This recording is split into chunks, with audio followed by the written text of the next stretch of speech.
Israel are trying to justify their deadly bombardment of Gaza by making some big claims about Hamas. First, they told us Hamas were ISIS, and now they're telling us that they are Nazis. And speaking to the BBC, the Israeli President Isaac Herzog said he had new proof. I want to show you something exclusive, Laura. So this is Adolf Hitler's book, translated to Arabic, Mein Kampf.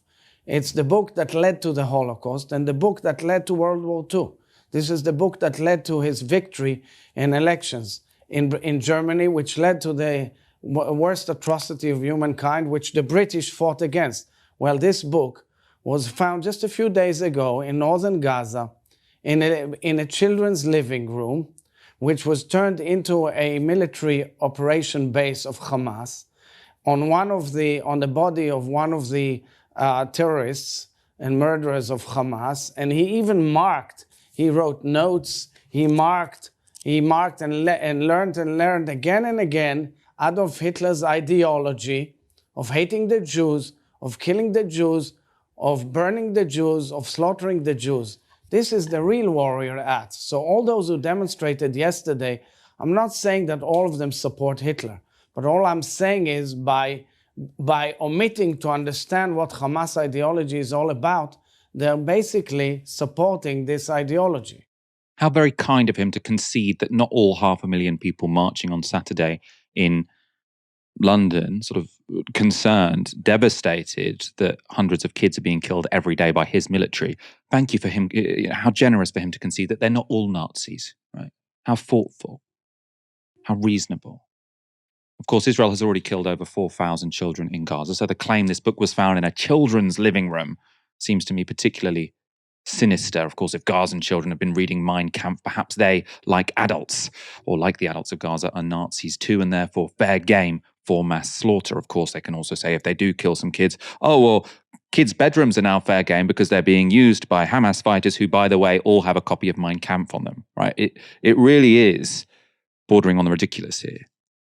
In any case, the existence of a fairly new-looking copy of Mein Kampf in a war zone does seem a little too convenient for Israeli propagandists, and Herzog has a history of sharing spurious documents in TV interviews. This is a tweet from Middle East Eye from the 23rd of October. So it says, a document presented by Israeli President Isaac Herzog as proof that Hamas intended to develop chemical weapons is actually an amateur biography of 9/11 attacker Ramzi Youssef and contains no instructions on how to develop chemical weapons. So he's produced some pretty dodgy props before. In response to that tweet, so that tweet's from 3 weeks ago, a prominent Palestinian account shared this again 3 weeks ago, right? So it says this: when will Israel find the Mein Kampf with Hamas fighters? So the answer to Refat's question was that they would find Mein Kampf within 3 weeks. As I say, it's all a little bit too convenient, isn't it? And there's obviously no proof other than just the Israeli president, a very biased person, sort of waving this book, which looks fairly new, in front of the Western press. Now, I wouldn't trust the Israeli president, and I don't think you should either. The next part of his interview with Laura Kuenssberg provides more evidence to that effect. Now, Herzog is asked about reports from the Shifa hospital in northern Gaza. There are reports there on the ground of babies dying in the neonatal unit after power to their incubators was cut off. You say that Gazans have been told to leave. That is not true. By the way, it's not true. Well, we will try through the day. There is a lot of spin by Hamas. There's a lot of spin by Hamas, but there's electricity in Shifa. Everything is operating. We're speaking to the managers. We haven't gone into Shifa. We're unfortunately underneath Shifa.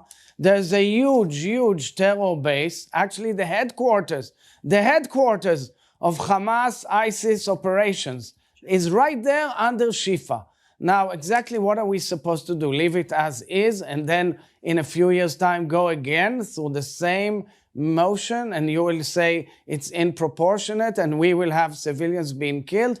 So we are calling on all of those uninvolved to go out to another hospital nearby, and we're coordinating it very delicately with all forces around that Well, space. the World Health Organization this morning has said they've lost communications with that hospital, and there are reports from doctors there on the ground about a terrible situation. And our viewers there can see the images from Gaza that many, many people have not been able to leave. They have not been able to escape.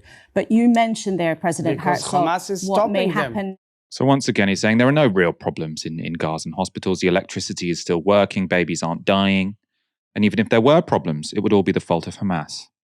Now, on the tragic story about the babies, a photo was shared widely on Twitter over the weekend. Rohan Talbot from Medical Aid for Palestinians posted it and said, quote, "Staff at Shifa Hospital have shared this photo of their heroic attempts to keep the premature babies alive in an operating theatre after they were forced to shut down the neonatal ICU." Secunda Kamani from Channel 4 News also tweeted this, seeming to confirm the story. Just spoke to a senior doctor at Al Shifa Hospital in Gaza, could hear gunfire in the background whilst he described a horrific scene. More than 30 babies from neonatal unit at major risk taken out of incubators and placed in an operating theatre because barely any electricity, 2 died. Kamani followed that tweet up the next day with this. Just spoke to the same doctor at Al Shifa. He said a third baby died earlier today and that no one has been evacuated. He said staff wasn't able to access the 300 litres of fuel Israel dropped off as they were too afraid of being shot by Israeli forces to go collect it. So that's a reference to Israel have been putting out this story. You know, if they're struggling with electricity for these premature babies, we'll drop some canisters of fuel outside the hospital. Lots of dispute about how long that fuel could run the hospital for, but as you're hearing here, the doctors are scared to go get it in case they get shot. I personally trust Channel 4 News and Medical Aid for Palestinians a lot more than I do the Israeli president. If you don't know, perhaps you might take the World Health Organization more seriously. Their Director General tweeted this: WHO has managed to get in touch with health professionals at the Al Shifa Hospital in Gaza. The situation is dire and perilous. It's been 3 days without electricity, without water, and with very poor internet, which has severely impacted our ability to provide essential care. The constant gunfire and bombings in the area have exacerbated the already critical circumstances. Tragically, the number of patient fatalities has increased significantly. Regrettably, the hospital is not functioning as a hospital anymore. The world cannot stand silent while hospitals, which should be safe havens, are transformed into scenes of death, devastation, and despair. Ceasefire now. I don't find these Israeli politicians very convincing when they come out on TV with these props. I'm not really sure who does. And that makes me sort of wonder, what are they trying to do here? Is this to try and persuade people? Is this to try and shore up their base? Is this to try and sort of flood the airways with bullshit so people don't know what to believe? Also notable that their lines change. So sort of initially they were saying, oh, we wouldn't possibly dare to bomb a hospital. And now they're saying, oh, of course we bomb hospitals. They're all home to Hamas, right? This is how their story keeps changing. What do you make of it? Well, I think the first thing in terms of the technique of coming up with absolute bullshit, this is Steve Bannon 101. You flood the zone with shit. Because if you fill the airwaves with unreliable information, it doesn't necessarily mean that people mistrust you specifically. They mistrust everything they see in the media.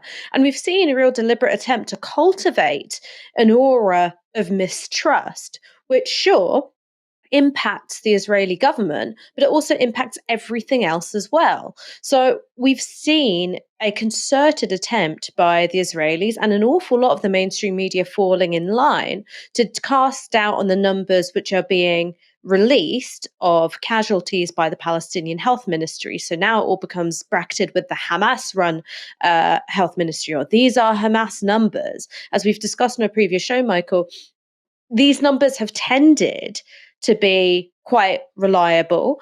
Independent institutions such as the UN have said these are reliable numbers. They tend to be, you know, they're as diligent as they can be within a very difficult situation. But it becomes a tit for tat. So if we're going to mistrust the Israeli government, well, I guess we also have to mistrust the Palestinian Health Ministry. That adds up to a win for the Israeli government because they're the ones who are conducting these bombardments, which are killing thousands of Palestinian civilians, a disproportionate number of whom are children. When it comes to why these props, I'm surprised it took this long to get to. Mein Kampf has been found in the children's bedroom / military base in Gaza, because this is something that the Israeli government have formed for. Netanyahu claimed that Hitler really got the idea to exterminate Europeans' Jewish communities from a Muslim. What this does is that it kind of reinforces this sense of the real existential threat to Jewish people isn't right-wing anti-Semitism, because of course right-wing anti-Semites are often some of Israel's most fierce advocates in the global north. It's Muslims and it's Palestinians specifically. It shores up that sense of existential threat, which keeps you locked in a forever war with an occupied, oppressed and colonized population. And it also does something which I know Barnaby has spoken about on the show, which is it makes Palestinians the group, the chosen group to pay for Europe's crimes, in reminding people the absolutely, there's no word that's strong enough, horrific, inhumane, savage anti-Semitism of the Nazis. It sort of creates the sense of, oh, well, this isn't reasonable, but, maybe they deserve a chance to be unreasonable, right? And so it's something which I think is a very manipulative and very cynical ploy. What it does is it sort of says, if you want to be an ally to the Jewish people in the fight against anti-Semitism, you have to be okay with the dehumanization of Palestinians. That's, of course, a totally false premise that doesn't add up at all, but that's something which is quite beneficial to the Netanyahu government.